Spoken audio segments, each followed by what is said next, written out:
So was it good to continue the momentum after the bye today? Oh, what's pleasing is we got a win against a side that, you know, their season had been struggling a little bit for a few weeks, and they came out and threw a fair bit at us. You know, the contested possession and the clearances, we were well behind early. So to fight through that and get the victory, if that's momentum, it's momentum. If it's not, it's just a good win. Overall, would you call it a good four-quarter performance in slippery conditions?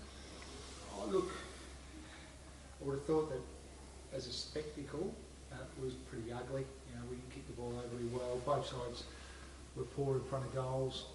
You know, and there was ups and downs. I thought the third quarter in particular for us was a big plus. We were all over them, dominated field position, inside 50s, and we just couldn't convert enough inside forward 50 from our entries. So, but to Claremont's credit, they came out and they rolled the dice a bit in the last quarter. So, look, it's hard to be good across all four quarters.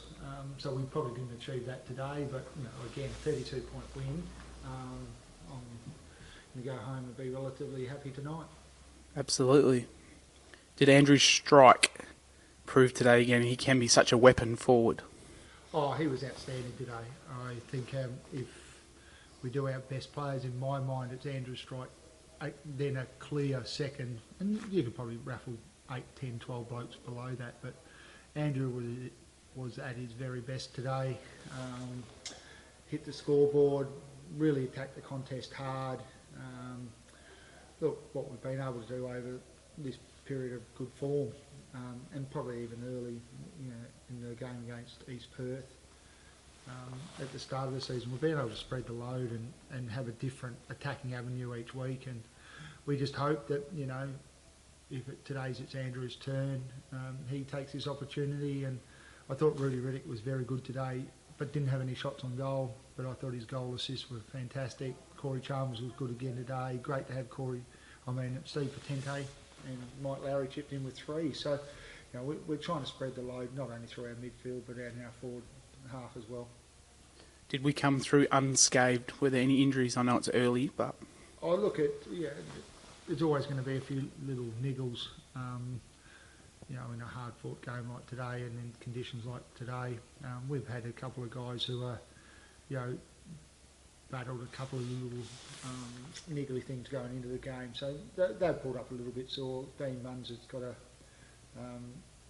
nick above the eye, but that was, I think, from friendly fire. He copped plenty of fire, but I think the one that actually stopped him was a bit of friendly fire, and I think Scott Simpson's jaw was pretty sore from the same incident. So, look, we're 16 days away from playing again. I couldn't imagine that anyone wouldn't recover from today in those 16 days. And the good news is that whilst they probably won't play seniors, I would expect Kuhn and I'd expect Morrow and King all probably to play after the bye. And if they don't play the Monday game against East Perth, they'll probably play the following Sunday against Swans. So, you know, there are a few who are coming back.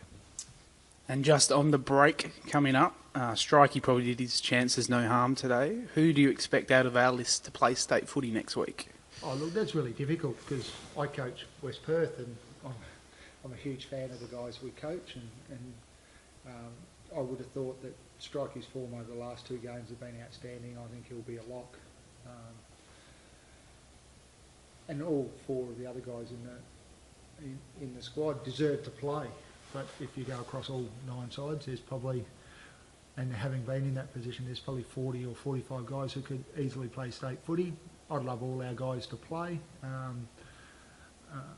think Strike, yes. The others, you know, we'll see how the squad pulls up, and you know, I think they all will add to the chances of WA winning if they play. But I'm not on selection. I'm not the coach, and it's, you know, other than I hope they all play. That's the best I can give you. Now today we had different jumpers to celebrate the history of the West Perth Football Club. It's a big day of celebration. Oh, look, it was fantastic, and you know, it's always good for the newbies.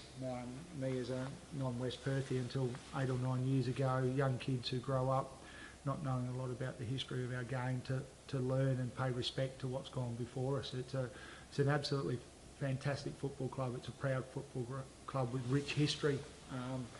So when we don a jumper that, you know, represents the past and you know, applauds their achievement, we should all be proud of it. And I thought they looked great. Nice touch to have the premiership players, albeit with a bunch of horrible moustaches. But that must have been the fashion in 1897, and hopefully, you know, in another 120 years, people will be looking back upon the man bun and the big beard now as being horrible. So I'm sure fashion has changed. But no, look, really proud. It's fantastic to coach this football club, and hopefully the players learn a little bit about our history today. And one final one. East Perth got over South by a point today. That makes Foundation Day, I think, the Monday, a big game. Yeah, look, I think everyone, East Perth and West Perth, over a long period of time, values that fixture more than any other fixture. Some will say finals included, but I'm sure that's not really the case.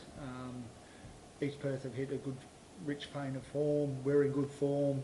You know, hopefully the weather will be fine, and what is now WA Day, you know, we get a decent crowd at Leederville Oval, and again we get a chance to represent the history of both our clubs and put on a good show. I'd like to thank you for your time, Bill, on WA's Premier Footy Show.